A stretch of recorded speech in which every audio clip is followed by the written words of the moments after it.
ఫైనల్గా I will not take your time much. రేపు శ్రీదేవి గారి డెత్ యానివర్సరీ ఉంది. సో మీకు తనంటే చాలా ఇష్టమని మీరు చాలా సందర్భాల్లో కూడా చెప్పారు. సో మిమ్మల్ని కూడా చాలామంది జూనియర్ శ్రీదేవి అన్న రోజులు కూడా ఉన్నాయి. సో ఫైనల్గా రేపు తనది డెత్ యానివర్సరీ ఉంది. మీ మాటల్లో ఏం చెప్తారు? వెరీ వెరీ సాడ్ అండి. అప్పుడే యూనో 5 years అయిందా, 8 years. నాకైతే మొన్ననే జరిగిందేమో అనిపిస్తుందిరా. శ్రీదేవి గారితో కనెక్ట్ ఏంటంటే నాకు, అంటే నేను మేకప్ వేసుకొని బయటికి వస్తే, మేకప్ వేసుకోకపోయినా కూడా రోజులో కనీసం ఒక ఇద్దరన్నా నన్ను, నేను బయటికి వస్తే రోజులో కనీసం ఒక ఇద్దరన్నా మీరు శ్రీదేవి గారిలా ఉన్నారండి అని అంటారు. అండ్ నా చిన్నప్పుడు ఫోటోగ్రాఫ్ కూడా చూస్తే, శ్రీదేవి గారి చిన్నప్పుడు ఫోటోగ్రాఫ్, నా ఫోటోగ్రాఫ్ కూడా పక్కన పెట్టి చూస్తే, అంటే ఇప్పుడు అలా అయ్యానని కాదు, చిన్నప్పుడు కూడా అలాగే ఉన్నాను. చాలామంది మీకు చుట్టమవుతారా అని కూడా అడిగారు. సో నేను ఆ పేరు నాకు ఒక మంత్రంలాగా, నేను తయారయ్యి బయటికి వెళ్ళాను అనంటే, జనరల్గా బయటికి వెళ్ళాను అనంటే, నన్ను శ్రీదేవి అని ఒక్కరని అనకుండా వెళ్ళిన రోజు లేదు. ఇమాజిన్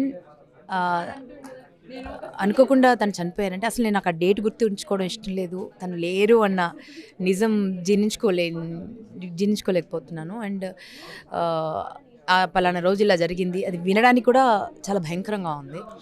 సో ఎవ్వరూ పూడ్చలేని లోటు, కరువు, యూనో తీర్చలేని యూనో ఒక ఆరా అది మన తెలుగు ఇండస్ట్రీకి, మన ఎంటైర్ ఇండియన్ సినిమాకి, మన వరల్డ్ సినిమాకి అలాంటి యాక్టర్స్ లేరు. ఒక చిన్న ఎక్స్ప్రెషన్తో కొన్ని వేల ఎక్స్ప్రెషన్స్, అంటే వేల ఎమోషన్స్ని కన్వే చేయగలిగినటువంటి గొప్ప actors. And at the same time తన లైఫ్లో తను ఎంత చూసిందో, ఎంత అనుభవించిందో, ఎన్ని కష్టాలు పడిందో, ఎవరికి ఏం చెప్పుకోలేకపోయిందో, అవన్నీ తలుచుకుంటే మాత్రం చాలా చాలా బాధేస్తుందిరా. అప్పుడే 8 years. Very sad. శాపగ్రస్తులం అంతే, తొందరగా కోల్పోయాం తనని. One last final question, Sridevi గారి నటించిన సినిమాలో మీ ఫేవరెట్ సినిమా అండ్ మళ్ళీ మళ్ళీ చూడాలి అనిపించే సినిమా ఏదైనా ఉందంటే? ఒక్కటని కాదు, నాకు శ్రీదేవి గారు చేసిన అన్ని సినిమాలు ఇష్టమే. నాకు వసంత కోకిల ఇష్టమే, సద్మా అండ్ లంహే చాలా ఇష్టము, చాందిని చాలా ఇష్టము. అంతెందుకు 16 ఏళ్ల వయసు, తను చిన్నప్పుడు చేసిన సినిమాలు, బడిపంతులు, అన్ని సినిమాలు ఇష్టమే నాకు. శ్రీదేవి గారు చేసింది ఇది బాగాలేదు, ఇది బాగుంది అనడానికి లేదండి. ఈవెన్ గోవిందా గోవిందా ఎంత అద్భుతంగా ఉంటుంది ఆ సినిమా, క్షణం క్షణము.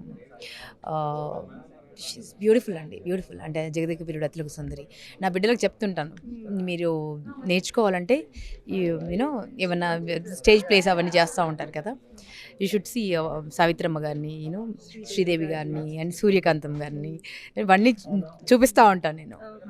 Thank you so much ma'am. అలాగే డాటర్ ఆఫ్ వరప్రసాద్ గారు కూడా మంచి సక్సెస్ అయ్యి సిరీస్ పైన సిరీస్ చేయాలని హార్ట్ఫుల్గా కంగ్రాచులేట్ చేస్తున్నాను. Thank you so much. Success అవ్వాలి, మీరందరూ పాజిటివ్గా ప్రమోట్ చేయండి, because it's a beautiful movie. ప్రతి కుటుంబం చూడాల్సినటువంటి సినిమా. అండ్ ఈ సినిమాలో నేను ఒక భాగమైనందుకు నేను చాలా సంతోషపడుతున్నాను, గర్వపడుతున్నాను. నెక్స్ట్ సిరీస్లో కూడా మిమ్మల్ని ఇంకా స్ట్రాంగ్గా చూడాలని మేము ఎక్స్పెక్ట్ చేస్తున్నాం. Thank you so much. ఎడపడి నొప్పుకోవట్లేదు.